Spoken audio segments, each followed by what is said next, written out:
Welcome everyone to the Labor Day edition of the Cheap Meal presented by Deep Fried Draft. I'm Brian Bosarge. Wanted to get this video up yesterday, but had some circumstances come up, but it's okay.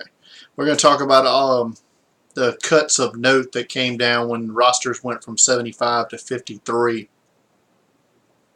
I'm going to go alphabetical order, team by team, just to go over a few cuts from each team.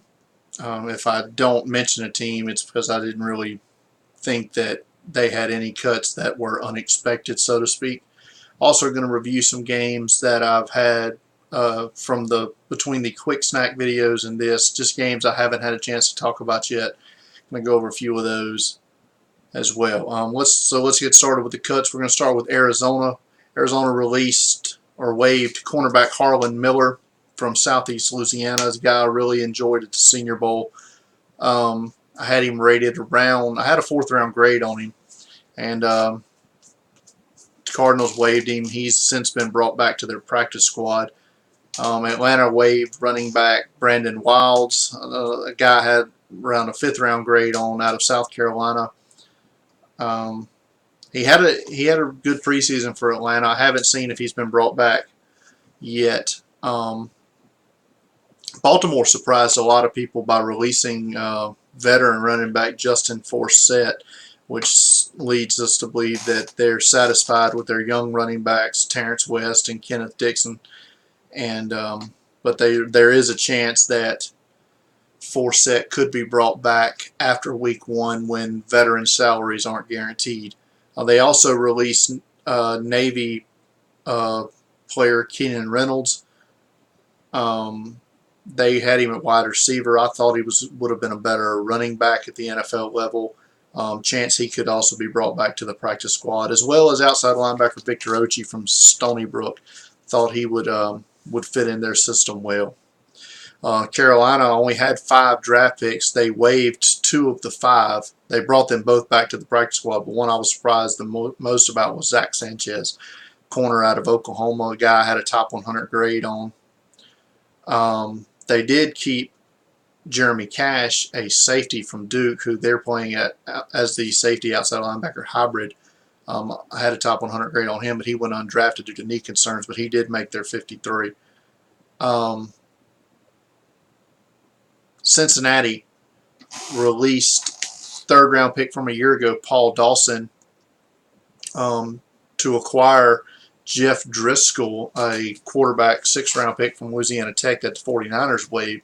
Bengals have not started a season with 3 active quarterbacks in a good while, so it just does come as a little surprise. There's also thoughts that this is Cincinnati trying to send a wake-up call to Dawson because he's had coachable issues and the coachability issues, I should say, and they're trying maybe to slap him around a little bit.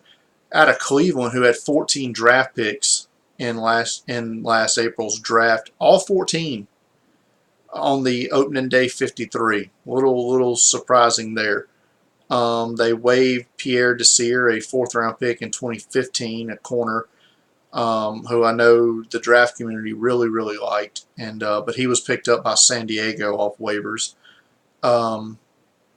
They gave up on Justin Gilbert, who was a top 10 pick a few years ago. In the same year they drafted Johnny Manziel in the 1st round. They traded him to Pittsburgh for a 6th round pick in 2018. Denver, after being unable to trade him, released Mark Sanchez, who subsequently, within like 2 hours, signed with Dallas to back up Dak Prescott. Denver signed Austin Davis, who was released by Cleveland, who's bounced around the league for the last several seasons, but has won some games as a starter. Detroit waived wide receiver Jay Lee, who had a great week at the Senior Bowl. I thought should have been drafted but was not. They also released, spoiler alert, when it goes up on the site tomorrow, but the preseason week 4 Rookie of the Week, Jake Rudock, quarterback out of Michigan, he was waived by Detroit but was brought back to the practice squad. Green Bay surprised several people, many people, by releasing All-Pro guard Josh Sitton. Don't know if it was money, cap issues, or what, but he subsequently signed a $21 million deal with the Bears over 3 years. Um, Indianapolis released Mikael McKay, wide receiver from Cincinnati, who had transferred there from Arkansas. Guy I was higher on than most. Um, Jacksonville releases Nick Marshall, who made their team out of camp last year as an undrafted free agent. Former quarterback at Auburn, was a return man and corner for Jacksonville. Kansas City dropped 2 quarterbacks. Aaron Murray, who was a 5th-round pick a few years ago, he's since signed with Arizona's practice squad. And Kevin Hogan, who was a 6th-round pick in this year's draft. So they're keeping Tyler Bray as their 3rd quarterback behind Nick Foles, who they signed as a free agent after the Rams released him, and starter Alex Smith.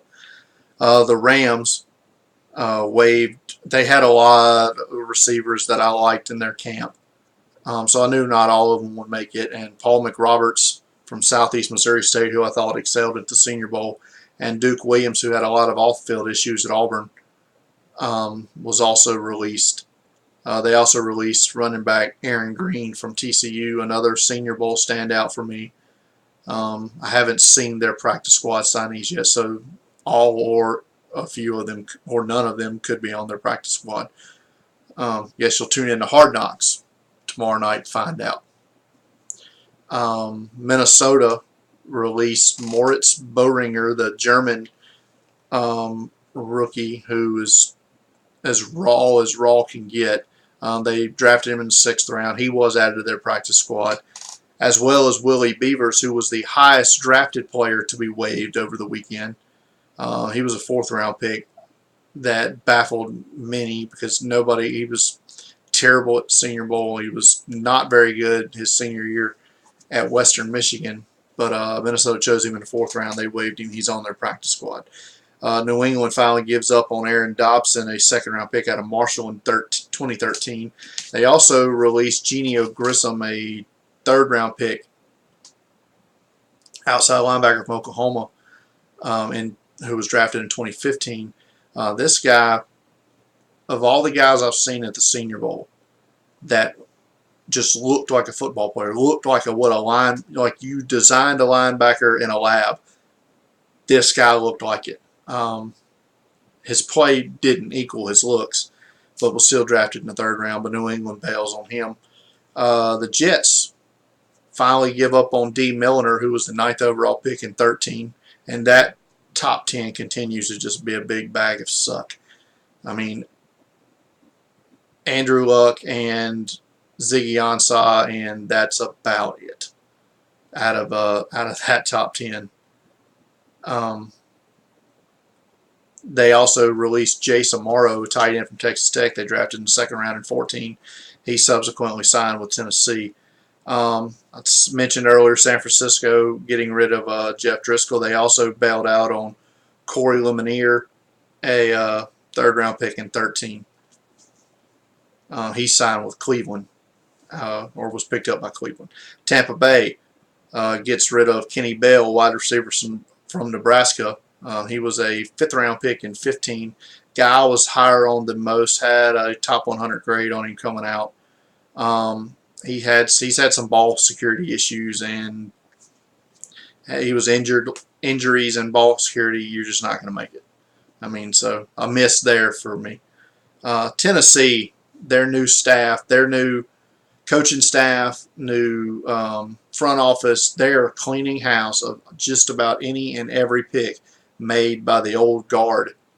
Former 2nd-round picks Justin Hunter, Bishop Sankey, all gone. Former 3rd-round picks Bleedy Ray Wilson, Jeremiah Potassi, gone. 4th-round pick Marquestin Huff, gone. I mean, they're just cleaning house of the old guard. Surprise cut by Washington, Matt Ioannidis, another guy who stood out, Senior Bowl defensive tackle from Temple. Not sure what happened there. All right, on to the Saturday football games. Briefly, we'll touch on Fordham and Navy. Um, Fordham tight end Faison Odom. Like I said, coming into the season, I'd only seen a highlight video of his on YouTube and was impressed, very impressed. He's highly recommended from at Football Game Plan, Emery Hunt. Guy knows his stuff. This guy says he's a player, so that's why I initially watched him. 6'8", 245, lines up in the slot, lines up in line, can block, great catch radius. He was impressive against Navy Saturday. Houston, big win for them over Oklahoma. Huge upset there. I mean, they just look like physically the better team, which is not something you would normally see from a group of 5 team over a Power 5 school, but there you have it. Standouts that I hadn't previously noticed before, but number 88, junior wide receiver Stephen Dunbar had a huge game against the Sooners. Big win for South Alabama. They go up to Starkville and knock off their first win ever over an SEC program against Mississippi State. Number 12, tight end Gerald Everett, huge game in the win for the Jaguars. LSU, WTF. I mean, I can't see how they have any business losing to Wisconsin, but quarterback Brandon Harris is just awful. I mean, there could be 6 first-round picks on LSU's roster right now in next year's draft, and that guy is just a big donut hole in the middle of a donut of NFL studs. And it just blows my mind. UCLA, Texas A&M, great game, went to overtime. Texas A&M came out on top. Sophomore quarterback Josh Rosen, he made some bad throws, made some great throws. There's a lot to like there. Again, that's a 2018 draft deal for him. He had 2 passes picked off by former JUCO safety Justin Evans, who had a good game.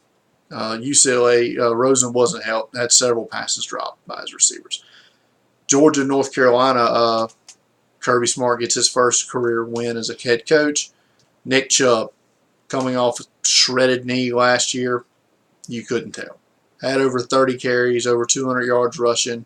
I mean, he looks like he's rocking and rolling, ready to go. Another upset of an SEC team in Kentucky, Southern Miss, goes up to Lexington, pulls off a big win. They were down like 20-plus points at some point in the first half, and their defense just completely swallowed up Kentucky in the second half, and they kept scoring points. A name to watch, before I watched the tape, my cousin, who is a USM graduate and former football player, alerted me and said, "Hey, watch number 94, defensive tackle Dylan Bradley." I'm like, all right. He's told me this before, and I've watched, and I'm like, okay. But this guy, wow, what a game he had. He's undersized, 6'1", 275. So, I mean, he's not going to be he plays nose for Southern Miss, but he also plays some 3 and 5 technique. That's where he's going to have to play in the NFL if he makes it at all. But in this game against Kentucky, 7 tackles, 2 tackles for a loss. He had a sack. He forced a fumble. He recovered a fumble. So I came away in this one viewing of him impressed. I'll watch a few more of their games this year and see if he can continue his upward trajectory. I would have to say the performance by Alabama against Southern Cal is hyperbole proof. I mean, they just dominated. You couldn't ask for a much better performance than what they gave, despite what Nick Saban said after the game, because that joker is just never happy. True freshman quarterback Jalen Hurts looks like the real deal. I mean, he's big arm, can run. I mean, we didn't even really see a whole lot of design runs for him. You have to think that they'll work those in, but I mean, guy's got a cannon. I was also entertained by Alabama offensive coordinator Lane Kiffin basically coaching the entire second half with both of his middle fingers extended across the way. You know, you all remember he was fired at the LAX airport after a loss to Arizona State, and so I can't blame him for being mad. Clemson and Auburn was a defensive struggle that nobody expected to be a defensive struggle.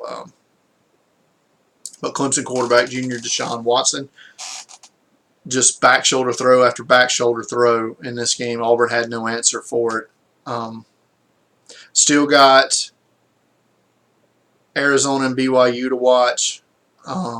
Texas and Notre Dame. I've got to watch. I watched it briefly or last night. The Texas and Notre Dame was a great game, but I haven't watched it in full detail yet.